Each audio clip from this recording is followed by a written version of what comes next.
Hey everyone, it's George from Blockchain DXB, and today's session is with Sam Lai from MetaIncubator, and this is the second session that I'm having with him.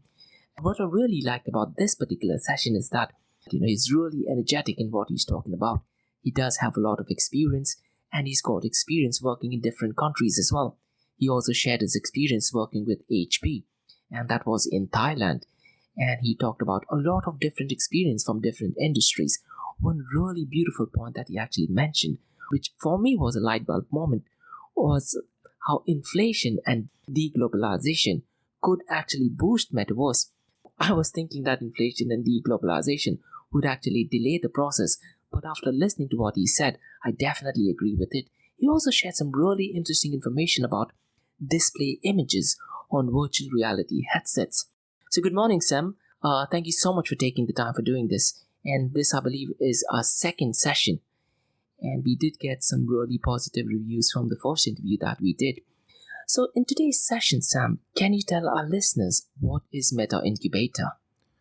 Yeah, so MetaIncubator, so we try to incubate early stage Metaverse project. But of course, then our scope is not only focused on Metaverse, because Web3 is a big part of Metaverse. That's why any Web3 project, even from token to NFT, all those projects we will incubate too. But depends on the founder at the end. You always want to work with the right founder who is actually capable to deliver on the project. So some big corporate will help them too. That is absolutely correct. And a lot of the venture capitalists, they often say that they're more concerned with the founder, who the founders are, and then they go ahead and try to invest in the project, right? Yeah, of course. No, at the end, it's all about execution. Idea is because if you are in the industry, you hear the same idea like at least 2-3 times a day, no matter how brilliant the idea is. So that's why at the end it's really depend on the founder. Absolutely correct. Yeah. And one thing what I really liked, you said that you also help in Web3. And I was reading this article a few days ago, which is written by Dubai Media Office, where they're expecting Dubai to be the world leader in Web3. So a combination of cryptocurrencies, blockchain, and the Metaverse strategy also, which got launched a couple of days ago. Yeah, I think so. Even I think the second half of the year we will see even more people, because right now it's summer in Dubai, right? Even too hot for us to stay here. But even we actually also have another kind of a gathering or society called Coffee with Crypto. Oh, okay. So yesterday we have like 30 people show up. It's not a lot, but still. But all 30 people are really hardcore project leader.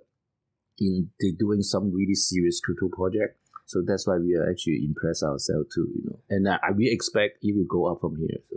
Absolutely, guys. And trust me, Sam Lai is, if not one of the best hosts, because the location where we have the Coffee with Crypto is at his office, which is in the beautiful location at Marina Plaza. And I believe in the last session, there was the head of Zilliqa who was at the event as well, right?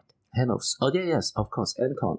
He's the head of product from Zilliqa. So. Okay, so a lot of heavy duty players, even Anish from Panther Protocol. Yeah, he's the CTO of Panther Protocol, and then we also have Sui. I think it's the number 4 mining pool in the world from Russia.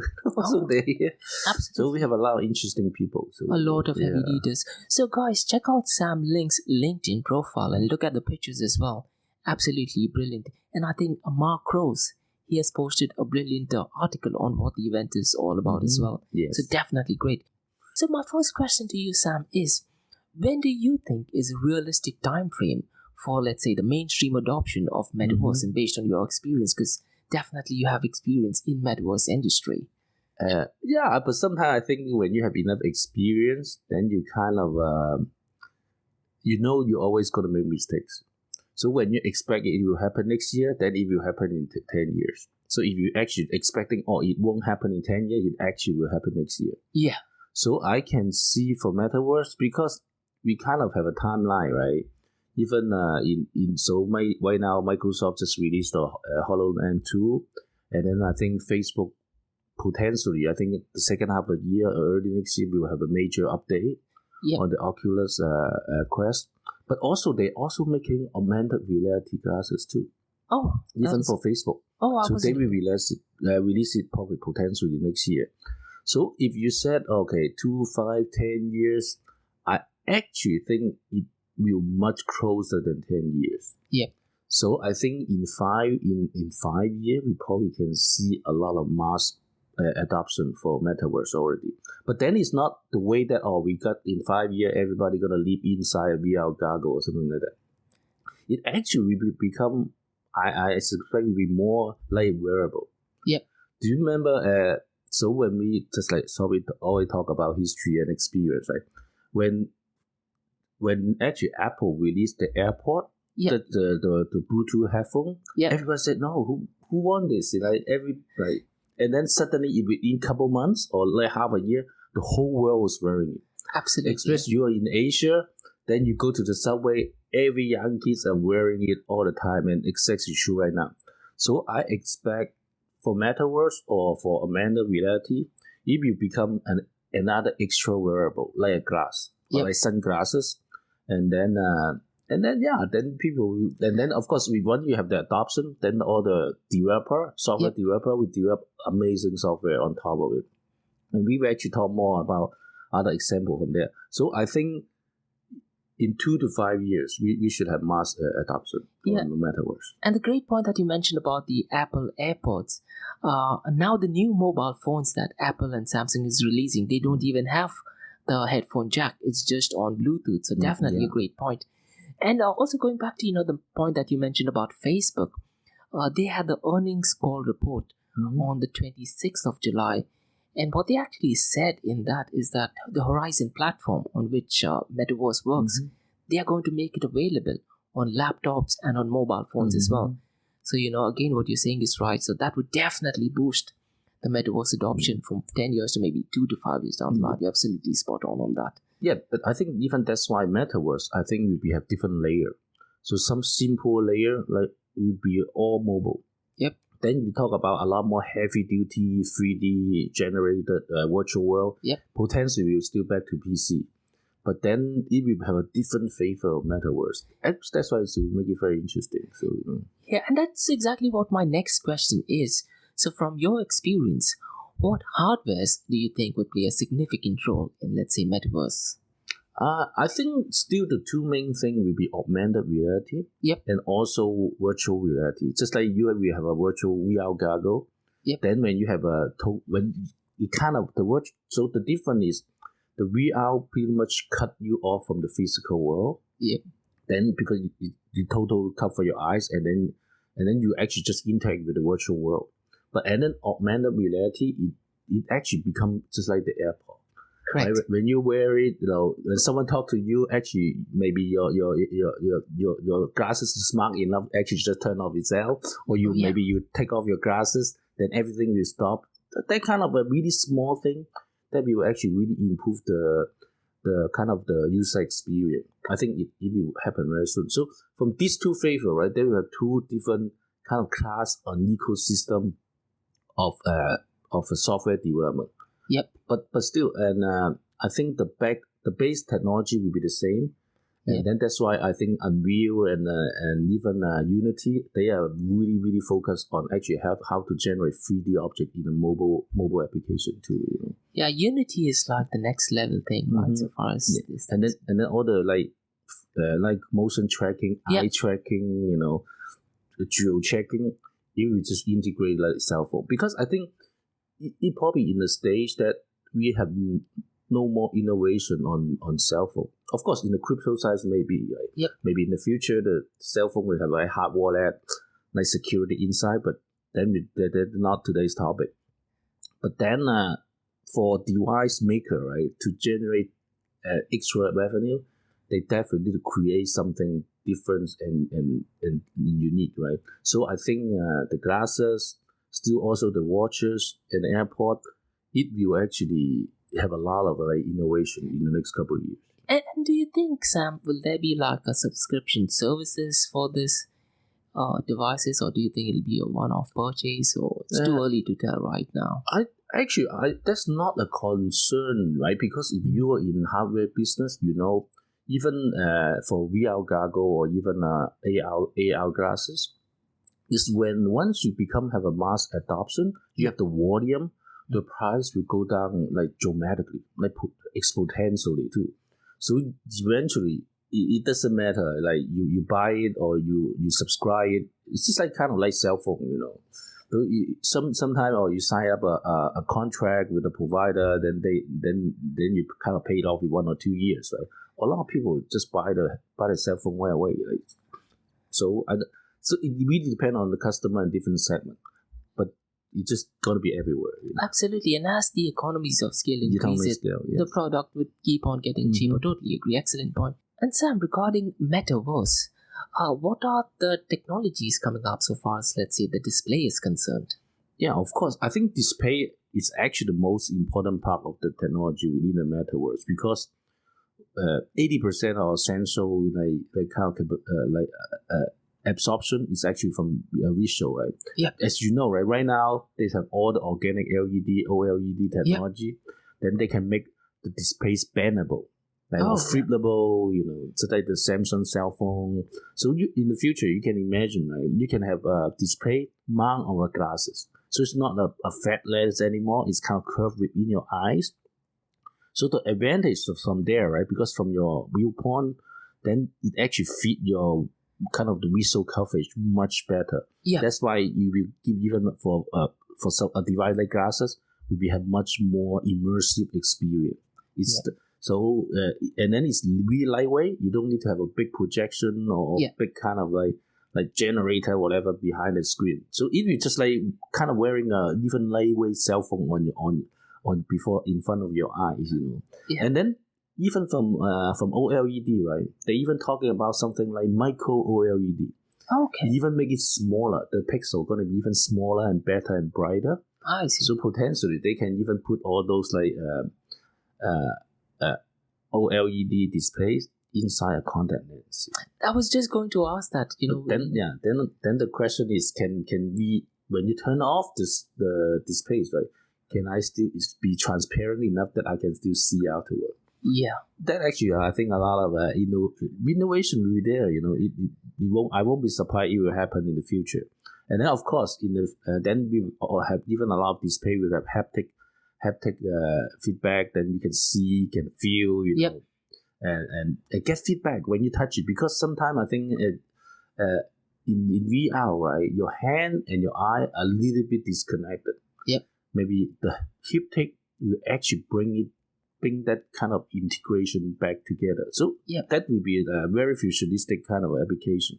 But of course, then from there, right? So right now, Unreal and even Unity are working very, very hard to get the API, the software package to work on all those displays. You know? Yep. And then how can you? Because when you have eye tracking, then potentially your 3D object need to adjust when you look at a different angle on your glasses, right? Yep. So will that actually affect the accuracy of the 3D object?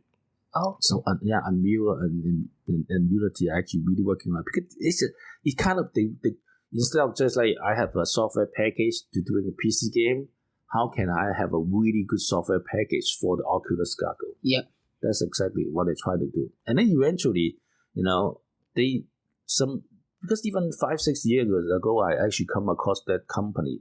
They actually use laser projection, because you know right now a lot of projector that you buy on the electronic store are using laser projection, right? They call. But imagine they can use laser projection and project the image directly in your retina. You know? Oh, so that will be I don't know. Some people think it's actually extremely dangerous. They do actually have a lot of problem, because they need to pass the FDA correct, to have like approval, because you are like pretty much doing not doing a LASIK, just like putting laser in your eyes, so you make sure I don't burn out of people's retina or whatever, something like that. It sounds crazy, but I'm sure as time goes by and as technology improves, things will definitely. But then if you have a super lightweight projection system that can project directly on your retina, then if they get it right, then the effect will be extremely immersive. So that will become crazy. Yeah, then we become pretty much like the cyberpunk world. You know? I was just going to say that reminds me of this movie, you know, Ready Player One. Yeah. But this is like taking 10 steps ahead of Ready Player One as well. So, but it will happen. So you know. Do you think, Sam, that might take maybe at least a decade or more for that thing? I think for that maybe around a decade. More than a decade as well. Yeah, but then still our lifetime, and 10 years passed by so fast. And lately I've been following Museum of the Future on Instagram. One of the stories that they put out yesterday, it is just a theoretical idea. What they're saying is that a photograph that you take in the near future, maybe a couple of decades, maybe even a century from now, that photograph will also have the sensory input. Mm-hmm. So let's say when you take an image, the camera that you take, that will be connected to a device more like a pump. And that pump will actually capture the sound, the smell and feel as well. Yeah. So when you take it back home, you can actually smell the photograph, the actual location of and the smell and the feel as well. But I think that might take maybe a couple of decades. That's actually potentially faster than you thought, because I think for smell startup, I actually even come across it like 3-4 years ago already. Oh, really? So they kind of it's the same thing like printing. So they kind of analyze the smell into like 5-6 different elements, but different composition. And then for this smell, the smell of this flower, they just like have a unique combination of different like base smell and then combine together. Yeah. No, it's actually I told you. One really interesting thing about like as an incubator or even as a VC in the startup area, you have seen so many crazy innovative ideas. Yeah. It may take a long time to become a product that people will accept it. Yep. But idea definitely like one of the things that like you see a lot and actually keep me energized, because you see so many crazy smart ideas too. And some of these crazy ideas do actually turn out to be true and do turn out to be because I'm now because some idea I think it was still but 10 years ago now it's like it's there. Yeah, because that's just another example, right? So even when I was even just at the beginning of when I started working, right? Uh-huh. So some people just invented how to transmit kind of a digital signal or digital data through the power line. Okay. Yeah. So that's why even at that time, when me and one of my colleagues, after lunch, we take a walk, and they talk about, maybe we can do something like this. But of course, then the thing is we didn't do anything. Oh. Then I think even less than 10, almost around 10 years later, there's a company called Nest. Okay. Who actually use that whole thing, right? Is how to have a digital power meter and transmit digital signal. And that has nothing to do with the internet in a way. It's internet, but then it's just like how to connect your electric meter. Oh, Put the electric meter on the internet. I see, okay, and got that it. That company called Nets got purchased by Google. So actually all the Google Home products are actually from Nets. Yeah, so these crazy ideas do actually turn out to be true. And Blockstream, they have been working on, how you can send money just through radio frequency. Yeah. You don't even need the internet, just by radio frequency. The whole idea is, let's say there is a world calamity, the world is towards extinction, but you can still send Bitcoin. No, even the Elon Musk satellite internet, right? They're helping Ukraine right now. It's actually on the field. So absolutely correct. People are definitely being helped by that as well, right? That is absolutely excellent. And Sam, the next question what I want to ask is, based on your experience, what industries do you think would be most impacted, let's say, by Metaverse? Yeah. This actually, I think all of them will be impacted, but everything will be in a different way. So the first one, I think, it actually, out of all the options in here, the least impacted will actually be banking. Yep. But because it will be totally disrupted by crypto, so it's not going to be like disrupted by Metaverse. I think the only thing, because just like get off a little bit, right? For banking, I think in the future, everything will be decentralized, seamless. So you pretty much don't even know the bank exists. Just like right now, right? How many times you go to the bank right now? Correct. Almost zero. Yeah. So in the future, with crypto and decentralization, probably even less. Yeah. So, but of course, eventually you still want some customer service. Then I think the Metaverse will come back in because you're not going to bench anymore. You're not even potentially what kind of a Zoom meeting, but you don't want to have a Zoom meeting. Because one of the difficulty as you know, right, a lot of kind of a customer like call center, they are everywhere. Yeah. And then and sometimes you don't want to know where those people are or like what kind of people are too. So you can actually see it's still a kind of one-to-one people-to-people service, but they may have avatars on top of it. Absolutely to correct, make it look much better and nicer. Yeah. And even the voice may be adjusted a little bit, like so it's easier to listen to it. You know. So it kind of like it's some technology that already exists in Japan, right? So you know they have some kind of a virtual idol. Oh they yeah. actually face tracking of the real person. Okay. So when that person interact with you, you are kind of seeing a real time rendition of a digital person. Oh, okay. So I think that will be the way that actually go ahead for the for customer service. Yeah, that'll be an absolute game changer for customer service, right? Yeah, and then for real estate, like of course that's the biggest industry in here. That will be simple. Nobody gonna go check houses anymore. Like the whole thing, even outside, inside the house, we all in 3D model. You can really browse through it before you want to see the real one. So it actually will remove a lot of overhead for the sales agency. Okay. And also for consumer side too, because it's not easy to go to like even just Marina. You want to see 10 different apartments. Correct. It take like whole weeks to do it. But you do it in the Metaverse, you can do it in 1 day. And you can do it at any time of the day as well. Anytime, yeah, like 24/7. And then even the capture side, it will be much easier. So one company doing, I think, the best job in here is a company from US called Metaport. Okay, yes. So they actually just use a cell phone to scan the room or interior of the house. Okay. Then pretty much everything will become 3D. Excellent. And then you can actually browse, walk around inside the house. So those technology are really going to be disruptive for the whole industry. Absolutely. And that is called as Metaport, right? Metaport, yeah. Excellent. That is definitely what I'm going to do is when I go home, I'm definitely going to have a look at that. Absolutely brilliant. Okay. Yeah, and then for healthcare, of course, then the remote side going to be much more because I think because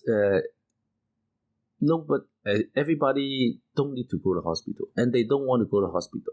But sometimes when they have some small problem, just like when you're seeing a general practitioner, I think all of them will become online.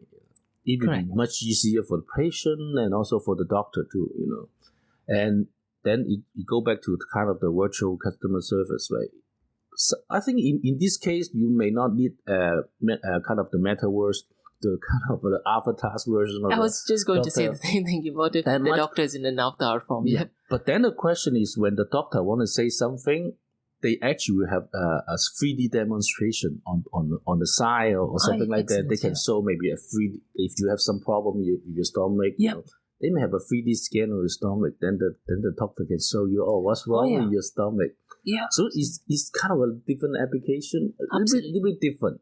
But it's more like augmented reality version of kind of a teleservice, So that will be actually very interesting. Of course, when you talk about in the more futuristic applications, just like remote operation, all the things, potentially it can happen, but I don't think it's a mass adoption thing. So that would take a couple of more years, right? Yeah, absolutely correct.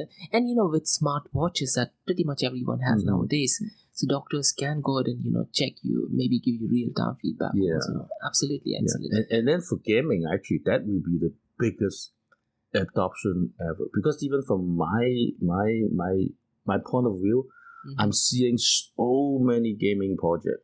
Of course, with the crypto favor, pay to earn, like folk engage to earn, whatever to earn. Absolutely, yeah. But then that part will be even have more metaverse component in here, and then it's not just about the 3D or game paying. It's also the crypto side of it. How can you own object within the metaverse? Yes. Because when you put value and money into the metaverse, it will make it even more real, Yeah. Then that's why very interesting. A lot of innovation will be there. A lot of smart people working on that area, Yeah, and with reference to gaming, I think the interoperability also would kick in, especially when you talk about metaverse. The metaverse. A lot of different projects are working on it. Actually, one of the company I'm incubating called MetaHive, they are trying to do this kind of how to create a marketplace for 3D object. Not only solve kind of the workflow problem for all the 3D creator, then also build a much more fair platform for all the 3D creator, because right now 3D creator really is becoming really low income. That's actually one of the issues a lot of people talking about in gaming industry too, right? A lot of game programmers are overworked, underpaid, under all constraints. So that's why even 3D model creator are the same thing too. So maybe potentially there's a better platform, better workflow to solve their problem. But then, of course, when you right now, I think in a critical point, a lot of people really talk about maybe even setting up a standards for 3D object. Because when you have actually that standard, then you can really put the object in different metaverse. Oh, excellent. That is a good point. So having a set standard, let's say, so I can actually upload this 3D object to metaverse and download it. And actually, potentially even cost string. Maybe from Ethereum go to Solana. Absolutely. Right? Because it's two parts, right? One part is the 3D and the other part is the value part, the crypto part. Correct. And I can still move to cross chain and then go to another metaverse. That's a lot of people working on this kind of solution. Yeah. And one thing, Sam, as a matter of fact, in the last week's podcast, which I talked about, is, about payment, especially in the gaming sector. We can definitely talk. We talk about Lightning. Lightning is just like the level 2 layer of Bitcoin, right? No, it will be huge because at the end, right, when I said before, right, there we have like 5,000 or potentially 10,000 of pay-to-earn gaming project coming up second half and early part of next year, right? Yeah. So how can you change from crypto to fiat currency, right? Yeah. So payment system, no matter you use Bitcoin, Ethereum, or even other cryptocurrency, will be huge, And then, of course, then you talk about how can you put a digital identity in there too, right? Yeah. Sorry for a little bit more commercial too. Yeah. Because I'm also incubating another company called Hypersign. Yeah, that's perfectly fine. They actually create a kind of a decentralized identifier. Or you can say identity or identifier is how can you really have a digital identity of yourself in the metaverse or in the crypto space. Then you really can keep track of all your objects, and then from there you can do a lot of different creative financing too. Because potentially when you really have a lot of NFT 3D objects, then probably you can have a lot of financial activity you can do with it. Can I lend it to someone else for some interest, or can someone else to invest on, they kind of share it. On a sharing basis, So that's why a lot of financial kind of instrument will be created on that, And all really need to go back to have a digital identity. Absolutely. And the project's name you said is Hypersign. Hypersign, yeah. That is excellent. So guys, Sam from Sam Lai, he does do a lot of incubating work as well. So please do get in touch with him. What I'll do is at the end of the episode, I'll mention his email address, his website, and his office location as well. And Sam, the next question that I'd like to ask is, according to you, what do you think could act as a barrier or delay, let's say, the mainstream adoption of Metaverse? Well, I think I won't actually say it's barrier or kind of delay, because now there's a lot of kind of big problem, we are facing, right? First of all, we have hyperinflation, and then the world kind of deglobalization, like China and America are not working really well anymore, so it really disrupt the whole supply chain. Of course, Russia too, right, for the energy supply chain. And then we still have war. Then we have maybe another war between Taiwan and China. Correct, that is what is building up. Yeah. Right now, Israel and Palestine, so many interesting things going on. But then the question is, all those problems of the real world will actually put the metaverse forward faster. Oh, that is an excellent way of looking at it, yeah. It's exactly like the pandemic. Yeah. Before the pandemic, everybody still go to supermarket. Even right now, the pandemic's over, nobody wanted to go to supermarket. So people said, once when the pandemic's over, everybody go back to the office. Yep. No more Zoom meeting. We're still doing the same amount of Zoom meeting, or maybe even more. Yep. So, and Metaverse is just even a better version of the telepresence. So, excellent, yeah. Because if you said why, just to look about inflation, right? Inflation, one of the main driver will be actually because business have a hard time to finding employee. Yep. So how can I resolve that, right? I can only resolve it instead of looking for employee in Dubai. I need to look for employee in India, Pakistan, Correct. or anywhere around the world who is capable to do this job. Yep. But to make this person or employee kind of a productivity level is high enough, you need more kind of Metaverse style like productivity to help it. So that's why all those drivers actually drive the Metaverse forward. And even entertainment, right? Before, I can go to China for vacation. Now, okay, no more. You know? Yeah. And sometimes you don't even want to go there. Yeah. Or at least you don't fight over that. Because it just, you don't know what happened, right? Maybe even you go to Dubai, maybe and between US and Dubai, it's supposedly safe. But you actually don't know what happened in between. Maybe that's like a war in Asia, and then your flight cannot fly too, you know. Correct, yeah. So, and yeah, that's why it's potentially very, very interesting. So, you know, this is an excellent point. And to be honest, this is a light bulb moment for me. Because I used to think that, you know, because of inflation, because of war, we might actually delay the mainstream adoption. But what you said is absolutely excellent. This could actually boost the development. And, you know, getting the right people and everything. So definitely didn't think of that. So thank you so very much for that. No, because innovation is all about, at least from our side, right, is how to use technology to solve problems. Yep. To increase productivity, you know. And at Metaverse, actually, the disruptive technology that will help to solve all those problems, not actually delaying it. So, you know, yeah. Absolutely correct, Sam.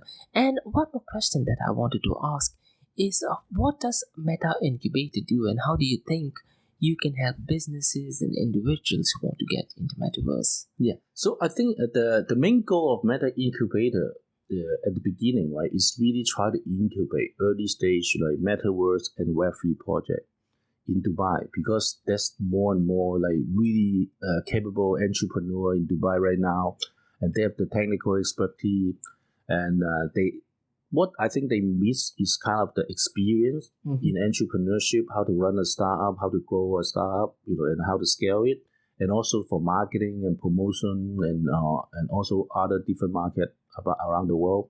So we are here to help them. Yep. Not just on execution, potentially financially too, and just help them grow. Because I think what the world really needs is really more entrepreneur. Yeah. Because they kind of solving the world's problem through creating products. Yeah. Rather than just talk about it, like discuss it, they actually build things to use technology to help those issues. And that will be, and that's why when we set up the incubator, we help them, we are helping the world too. That's what we try to do. And then for big business, they always usually a little bit behind the curve compared to startup, because they're big, they are more conservative. Even their meeting have more people, so you know, even to take them too longer to make a decision, right? Correct, yeah. And from there, right, I think potentially when we have a successful startup within the incubator, then we can work with other big business to using our startup technology to actually solve their problem. Just like the 3D model creation technology, and HID technology, then and we can build like MVP kind of proof of concept for all the big business too. And then from there, right, if the corporate innovation program are interested, then can integrate all the technology in the existing business to help the bottom line. Yeah, because I was like in charge of corporate innovation in HP for a while. Then I kind of understand how long it take or how difficult it take, you know, to put innovation into a very successful business.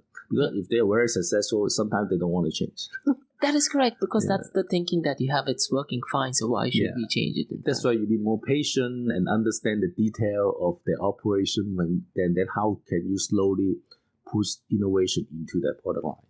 And Sam, do you also do like overseas marketing and sales operations for the other companies as well? Yes, we used to be actually still very strong in the Chinese market, but now the Chinese market is not that attractive. But then I think one really interesting kind of angle I'm finding is a lot of even start in Dubai will go to US, because that actually is still a very big market. And then the technology level, then the business kind of openness in there are also very high. And then kind of this is also a global stage. Yeah, it brings you visibility. Correct. I think potential Dubai is going up really quick, but still not as like visible as US. So because I'm incubating like really good startup, so right now even the investor and me actually kind of recommend them to go to US to at least set up a small part of the operation, then to help them promote within the ecosystem in US. That's actually once you get the visibility, it's much better for fundraising. Go to market too. So. Yeah, I mean the visibility is always much better when it is, let's say, in US and Western countries, right? Yeah, definitely agree with me. Because a lot of people can have a good idea and build good product, then at the end, how can you make people to see it, right? That's actually very interesting. Like, go back to gaming. We talk about like the 5,000 to 10,000 like game coming up like later this year or early next year, right? So how can you make yourself stand out? So even one of the really famous game, I actually forget the name. Among Us. Okay. Among Us. It actually, when they first release it, nobody knows. And really bomb it. But they spent 2 years to listen to their user communication and then keep fixing the game. And then also put, I think, the right promotion there, boom. And suddenly one night, just the whole world were playing Among Us. Yeah. It's actually also a very interesting story. So it's got the right timing needs to be right as well for things to materialize. Also, and then suddenly the pandemic happened. I think it really helped a lot too. Because and then they have all the kind of remote working, like people from around, just like I have a group of friends, right? They're in different part of the world. Now I cannot see them anymore, but we can play games together. Correct, absolutely correct. So that actually, I think, is the right moment. And the good thing is that as an entrepreneur, sometimes you need to stuck in there too. Usually, it's not like actually, very few company actually can get become popular right away. Yep. And even the most successful company, the luckiest one, still take 5 to 10 years to scale it to for global Absolutely.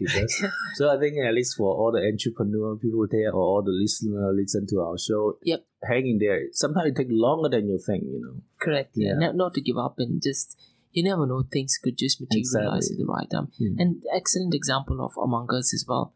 So, definitely heard about that. And finally, Sam, do you want to tell our listeners if they want to get in touch with you? Is there any website, any social media that they want to follow? I think all our contact information actually is on our website, MetaIncubator.com. And so you can email me at info@MetaIncubator.com too. So, Yeah, and guys, what I'll do is I'll mention the website, the social media of Sam and MetaIncubator in the show notes as well. Of course, you can always reach out to blockchain DXP too, and then because we are good friends, you can find him, you can find me. Absolutely correct. And I think one of the great events that happened last week is the Crypto with Coffee, and that was a brilliant session. And this was at the MetaIncubator office. Yes, so right in Marina Plaza. Every Saturday 5 p.m. Yeah, so guys, do follow us on our Telegram channel as well, and on LinkedIn as well. You can hit up our Sam link and try to find out more information as well. So absolutely brilliant. And one final question, Sam. This is nothing to do with Metaverse. What is the favorite kind of food that you'd like to share to our listeners? I don't think it's favorite food. So right now, actually, one of the big topic among like all the founder and entrepreneur right now is hot pot. So, because we actually went to a hot pot dinner after the coffee with crypto, on Saturday. Yeah. And then we have really good review on it. So. And they have a buffet, right? Not buffet, but still hot pots can't be cooked together in a hot pot of Chinese style hot pot. Yeah. That's actually a perfect way to brand with other people. That is absolutely brilliant. As a matter of fact, the place where I stay, literally 10 minutes away from there, they have a hot pot, but it's a buffet for only 59 dirhams. And you can eat. Absolutely. There's a lot of good food in Dubai too. Absolutely correct. That's pretty much all. Thank you so very much, Sam, for the second session. Definitely hope to have some more future sessions as well. Any reader or listener have any question, definitely reach out. Then we can discuss it next time. Yeah, guys, in case if you guys have any questions or need help from MetaIncubator or from Sam, you can drop in an email at sam@incubator.com or info@incubator.com. You'll find all the details in the show notes below. And try to follow him on LinkedIn as well. All right? Yes. And thank you so much, Sam. Really appreciate this time. Thank you so much. Yeah, I'm so happy to talk to you too.